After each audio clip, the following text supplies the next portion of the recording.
గుండెపోటు ఇప్పుడు ప్రపంచవ్యాప్తంగా చిన్న పెద్ద తేడా లేకుండా ప్రతి ఒక్కరిని వణికిస్తోంది.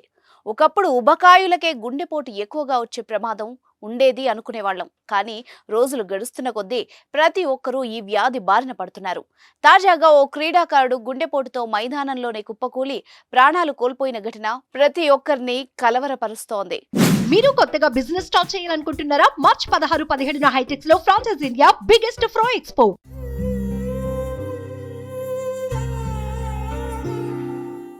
నిత్యం వ్యాయామం చేసే క్రీడాకారులు కూడా అంత సడన్ గా చనిపోవడంపై నిపుణులు సైతం ఆశ్చర్యపోతున్నారు.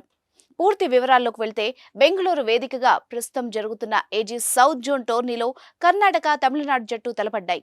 ఈ మ్యాచ్లో తమిళనాడు జట్టుపై కర్ణాటక విజయం సాధించింది.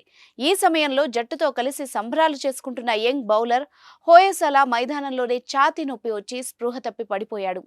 అనంతరం అంబులెన్స్లో బెంగళూరులోని బౌరింగ్ హాస్పిటల్కి తరలించారు. అయితే హాస్పిటల్కి చేరుకోకముందే హోయసలా ప్రాణాలు కోల్పోయాడు. ఫిబ్రవరి 22వ తేదీన జరిగిన ఈ ఘటన ఫిబ్రవరి 23వ తేదీన సాయంత్రం వెలుగులోకి వచ్చింది. యువ క్రికెటర్ అకాల మరణానికి కర్ణాటక ఆరోగ్య, కుటుంబ సంక్షేమ శాఖ మంత్రి దినేష్ సంతాపం తెలిపారు. క్రీడాకారులు ఆరోగ్యం పట్ల జాగ్రత్తలు తీసుకోవాలని ఆయన కోరారు.